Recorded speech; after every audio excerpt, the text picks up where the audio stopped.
कुरुक्षेत्र का युद्ध बस कुछ ही दिनों दूर था। आकाश में युद्ध की आहट तैर रही थी। धूल, भय, प्रतिशोध और नियति के गर्जन सब एक साथ इकट्ठे हो चुके थे। हर पक्ष अपनी अपनी तैयारियों में डूबा था, लेकिन एक व्यक्ति था जिसके मन में सिर्फ युद्ध नहीं बल्कि एक अनसुना अधूरा संबंध धड़क रहा था, कर्ण। उधर द्रौपदी के मन में भी एक तूफान उमड़ रहा था जो उन्होंने कभी किसी से नहीं कहा। अग्नि से उत्पन्न द्रौपदी के लिए यह युद्ध सिर्फ राज्य का प्रश्न नहीं था बल्कि सम्मान और अपमान की परछाइयों का युद्ध था। लेकिन इसी अधूरे भावों के बीच एक दिन द्रौपदी ने एक निर्णय लिया, एक ऐसा निर्णय जिसे सुनकर कोई भी चकित हो जाता। द्रौपदी कर्ण से मिलने जाएंगी। द्रौपदी को याद था वह दुर्योधन सभा जहाँ कर्ण ने उन्हें कठोर वचन कहे थे, लेकिन समय की धारा में कई बार शब्द भी पश्चाताप के बोझ से दब जाते हैं। उन्हें पता चला था कि कर्ण ने एकांत में कई बार यह स्वीकार किया था कि वे उस दिन अत्यंत क्रूर हो गए थे और उस बात ने उनके हृदय को जीवन भर जलाया। द्रौपदी को क्रोध नहीं था, उनके भीतर एक उत्तर की खोज थी। कर्ण क्यों बदले? कर्ण ने क्यों कहा? कर्ण की वह भव्यता जिसने सबको मोहित किया, वह उस दिन मौन क्यों हो गई? और सबसे बड़ा कारण, युद्ध के प्रारंभ होने से पहले द्रौपदी अपने भीतर की उलझन को समाप्त करना चाहती थी।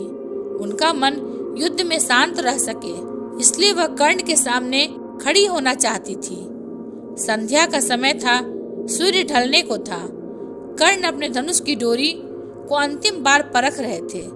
तभी एक रथ धीरे धीरे उनके शिविर की ओर बढ़ा। रथ से उतरते हुए द्रौपदी की छवि देखकर कर्ण स्तब्ध रह गए। उनके हाथ की डोरी ढीली पड़ गई। कर्ण जानते थे कि यह कोई साधारण क्षण नहीं है। द्रौपदी ने धीमी पर दृढ़ आवाज में कहा, सूत पुत्र नहीं, महारथी कर्ण, आज मैं तुम्हें उसी रूप में देखना चाहती हूँ जैसा संसार देखता है। कर्ण का हृदय जैसे कांप उठा।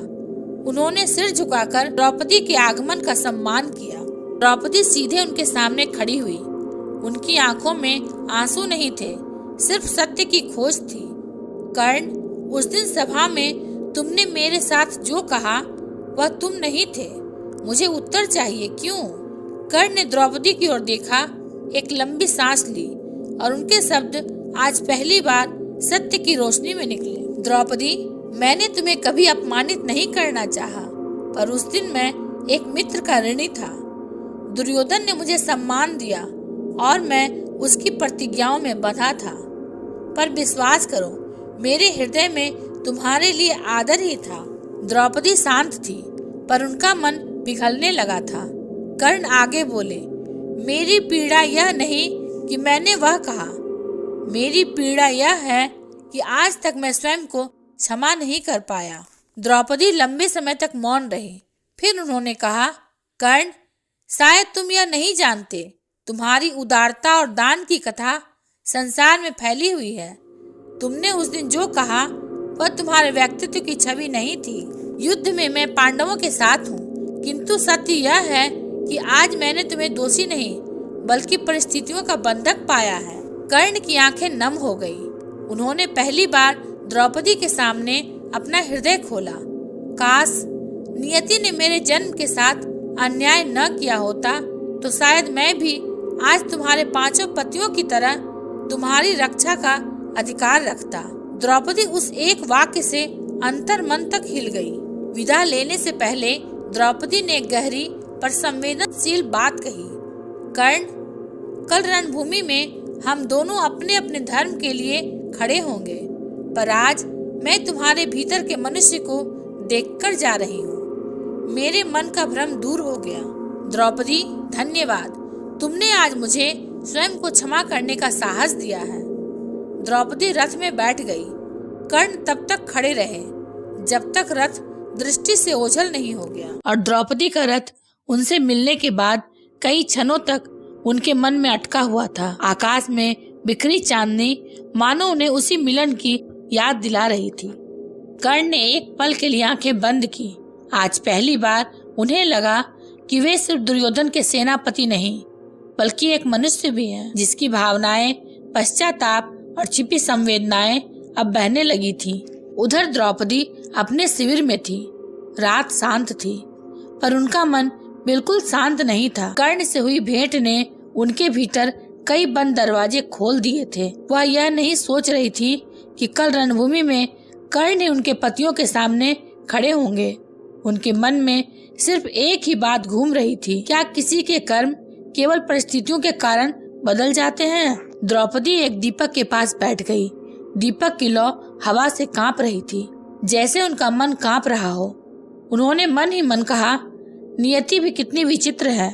जिस व्यक्ति ने मुझे सभा में अपमानित किया वही आज अपने पश्चाताप के बोझ से टूट रहा है और मैं उसके सत्य को समझ रही हूँ। वे यह अच्छी तरह जानती थी कि यह समझ और क्षमा युद्ध की दिशा नहीं बदल सकती, परंतु यह मुलाकात उनके मन में छिपे क्रोध के अंतिम अवशेषों को धीरे धीरे मिटा रही थी। पांडवों की विजय या पराजय अभी अज्ञात थी, पर इस रात द्रौपदी ने अपने मन के एक भाग को शांत कर लिया था। कर्ण अपने रथ के पास खड़े आकाश की ओर देख रहे थे। जब श्री कृष्ण शांत चाल से उनके शिविर में पहुँचे, कर्ण ने उन्हें आते देखा पर कुछ बोले नहीं। श्री कृष्ण ने मुस्कुराकर कहा, कर्ण, आज तुम्हारे मन से जितना बोझ उतर गया है वह कल की तीरों की वर्षा से भी नहीं उतर पाती। कर्ण चौंक गए, इन्हें कैसे ज्ञात? श्री कृष्ण ने आगे बढ़ते हुए कहा, द्रौपदी का मन हल्का हुआ और तुम्हारा भी, पर याद रखो कर्ण, युद्ध धर्म के लिए है, न कि पुरानी क्षति के लिए। कर्ण ने सिर झुकाकर कहा, मधुसूदन, अगर नियति मुझे अपना सत्य कभी जानने देती तो शायद मेरा स्थान आज कहीं और होता। श्री कृष्ण ने धीमे स्वर में कहा, तुम सत्य के योग्य हो, लेकिन सत्य का समय अभी नहीं। उन शब्दों ने कर्ण की आत्मा को अंदर तक हिला दिया। श्री कृष्ण चले गए पर कर्ण के मन में गूंज छोड़ गए। अगली सुबह आकाश लालिमा से भर उठा था। शंख की ध्वनि से धरती कांप रही थी। द्रौपदी शिविर से बाहर निकली। उनकी आंखें थकी हुई थीं, पर मन दृढ़ था। उन्होंने सूर्य की ओर देखते हुए प्रार्थना की, देवताओं, आज धर्म की विजय हो, पर अगर कर्ण का अंत लिखा है तो उसे यह शांति मिले कि उसने अपने हृदय का सत्य मुझे बता दिया। यह वह क्षण था जब द्रौपदी ने एक स्त्री के रूप में नहीं बल्कि महाभारत की नारी शक्ति के रूप में अपनी सहिष्णुता व्यक्त की। कर्ण ने अपना कवच बांधा, कुंडल ठीक किए और रथ में चढ़ने ही वाले थे कि उन्हें द्रौपदी की आखिरी पंक्ति याद आई, तुम्हारे शब्द तुम्हारी पहचान नहीं थे, तुम्हारी आत्मा है। यह वाक्य उनके लिए एक महावरदान जैसा था। कर्ण ने हथियार उठाते हुए कहा, द्रौपदी, तुम्हारी क्षमा ने मेरे भीतर के योद्धा को नहीं, मनुष्य को पुनर्जीवित कर दिया। कर्ण जानते थे कि युद्ध में उन्हें पांडवों से भिड़ना है, द्रौपदी के पतियों से भिड़ना है, फिर भी वे पहले से अधिक शांत थे। युद्ध का सूर्य उदय हो चुका था।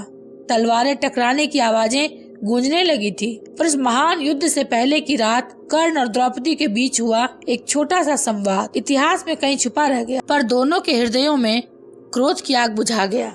द्रौपदी युद्ध भूमि में पांडवों का साहस बनी। कर्ण युद्ध भूमि में अपने धर्म का पालन करते हुए लड़े। उस रात कई बातें बदली, पर युद्ध का परिणाम नहीं, परंतु उस रात दो आत्माएं नियति के बोझ से थोड़ी हल्की हो गई। अगर यह कथा आपके दिल को छू गई हो तो लाइक जरूर करें। नीचे कमेंट में अपनी राय जरूर दें। आपको यह कहानी कैसी लगी अपने दोस्तों के साथ शेयर करें। ऐसी ही भावुक कहानियों के लिए सब्सक्राइब जरूर करें। धन्यवाद।